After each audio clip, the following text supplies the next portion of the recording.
জামাত শিবিরের নাম ধরে বলতে চাই। কেন নাম ধরছি আমি? এই জন্য বিগত 17 বছর তারা আমার বন্ধু ছিল। আমি কারাগারে তাদের সাথে একসাথে ছিলাম আমি, এবং আমি বলেছি ওলামায়ে কেরামদেরকে, মতিউর রহমান নিজামীকে শহীদ করা হয়েছে, ওলামায়ে কেরামদের উচিত তাকে শহীদ হিসেবে স্বীকৃতি দান করা। আমার চোখের সামনে তাদেরকে ফাঁসির মঞ্চে নিয়ে যাওয়া হয়েছে। আমি ইতিহাসের সাক্ষী। তাদের স্যাক্রিফাইস রয়েছে, কোরবানি এবং ত্যাগ রয়েছে।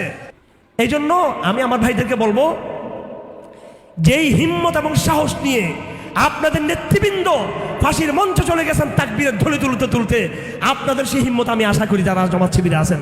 কেন ভয় পাচ্ছেন আপনারা? জামাত ইসলামের সাথে আমাদের মতের যেমন ভিন্নতা আছে, সাহাবাদেরকে সত্যের মানদণ্ড মানা না মানার প্রশ্নে, আমির মুআবিয়ার সম্পর্কে সহ আরো বিভিন্ন বিষয়ে, অনেকগুলো বিষয়ে তাদের সাথে আমাদের চরম মতবিরোধ রয়েছে। পাশাপাশি তাদের বিশাল কোরবানিও কিন্তু রয়েছে। কিন্তু আমাদের ইনসাফের উপর থাকতে হবে। ওয়াইদা কুলতুম ফাদিলু, যখন তুমি কোনো কথা বলবা অবশ্যই তোমাকে ইনসাফ করতে হবে। এখন আমার অডিয়েন্স সন্তুষ্ট হোক বা না হোক তাতে কিছু আসা যায় না, বা যারা আমাকে দাওয়াত দিয়েছেন তারা সন্তুষ্ট হয়ে আগামী বছর আবার দাওয়াত দিবেন, কিংবা অসন্তুষ্ট হয়ে আবার দাওয়াত নাও দিবেন, এটা আমার দেখার বিষয় মোটেও না। এই প্যান্ডেলের নিচে কোনো ব্যক্তিকে সন্তুষ্ট করার জন্য, বক্তব্য যাওয়ার জন্য জসিমুদ্দুর রহমান, হারুন রেজার এরা আসে নাই। আমরা প্যান্ডেলের উপরে, প্যান্ডেলের উপরে আকাশে যে মহান আল্লাহ আছেন তার সন্তুষ্টির জন্য আমরা কথা বলবো। যেই কথা বললে মহান রব সন্তুষ্ট হবে সেই কথা বলবো, যেই কথা বললে মহান রব সন্তুষ্ট হবে, পুরো জগৎ সন্তুষ্ট হলো সে কথা আমরা বলতে পারবো না। আমরা কখনো জনস্রোতকে দেখে আমরা কথা বলি না, আমরা কাগজে বাঘ না, আমরা বাস্তব শাহজালালের অনুসারী। আমরা যা বলি, কবি বলেছেন, সতম গরু কে সামনে কবি সর ঝুঁকা হে না কবি সর ঝুঁকেগা। জালিমদের সামনে আগেও কোনো মাথা নত করি নাই, সামনেও তোদের সামনে মাথা নত করবো না। আমরা শিআরে সাদিক পে হাম নাজা হে, जो कहते हैं वही करेंगे इंशाअल्लाह। আমরা আমাদের সত্যবাদী ঐতিহ্যের উপরে আমরা গর্ব করি, আল্লাহর প্রশংসা করি, এবং আমাদের বৈশিষ্ট্য আল্লাহর থেকে কামনা করি যেন সাহাবাদের পথে থাকতে পারি। সাহাবায়ে কেরামদের বৈশিষ্ট্য ছিল যা বলেছেন তা তারা বাস্তবায়ন করেছেন।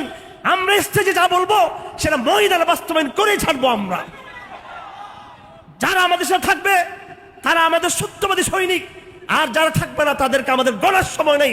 সঙ্গে তারা যত বেশি হোক না কেন গণতন্ত্র বিশ্বাস করি না আমরা।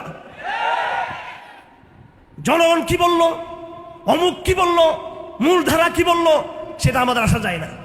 আমার ভাইয়েরা, আপনাদেরকে আজ ইতিহাসের কঠিন সন্ধিক্ষণে দাঁড়িয়ে আছেন। আপনারা আপনাদের শত্রুদেরকে চিনেন, কিন্তু আপনারা আপনাদের মুনাফিকদেরকে আপনারা চিনেন না। আপনারা সেই মুনাফিক, আমি স্পষ্ট বলতে চাই, আমি হারুন রেজার, আমি নিজেকেও নিজের ব্যাপারে সন্দেহ করি আমার মধ্যে কোনো নেফাক আছে কিনা। আল্লাহর কসম আমি শঙ্কিত, আমি ভীত সন্ত্রস্ত, আমি ভয় পাচ্ছি আমার মধ্যে নেফাকের কোনো একটা জায়গায় স্থান করে নিচ্ছে কিনা। এটা আমি আমার ভেবের ভয় পাই। আমি আপনাকে কোত্থেকে বিশ্বাস করব? আমি নিজেকে নিজে বিশ্বাস করতে পারতেছি না।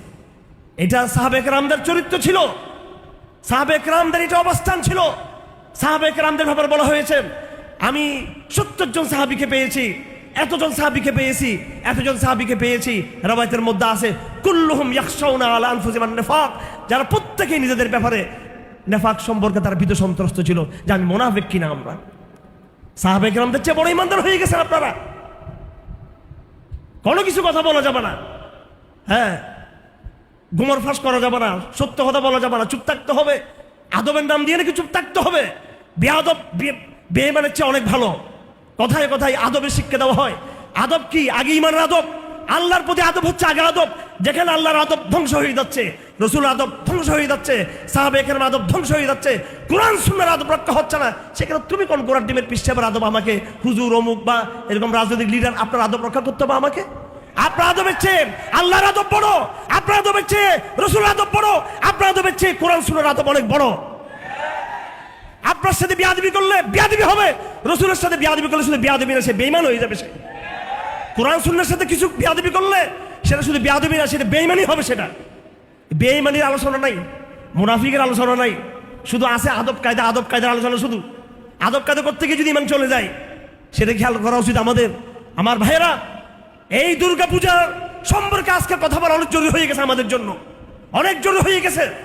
আমি চট্টগ্রাম থেকে কথা বলতে শুরু করতে চাই এবং আমি নাম ধরেছি আমার ভাইদের, যে সমস্ত ভাইয়েরা আমার সাথে বিগত 16 বছর কারাগারে ছিল। একটা সংগঠনের নাম নিয়েছি আমি, তাদের স্যাক্রিফাইস আছে, মার খেয়েছে, রিমান্ডে নির্যাতিত হয়েছে, ক্রস ফায়ারে গিয়েছে আমাদের জামাত শিবির ভাইয়েরা, তাদেরকে মঞ্চে ফাঁসি দেওয়া হয়েছে। তোমাদের কেন উদারবাদী হতে হবে? এই জমিনে তোমাদের রক্ত পড়েছে, এই বাংলার জমিনে তোমাদের রক্ত পড়েছে। অপেক্ষা করো, ধৈর্য ধরো, শহীদদের রক্তে একদিন কথা বলবে।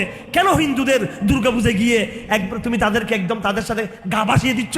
আজকে তারা তোমাকে জেলখানে ঢুকিয়ে দিল।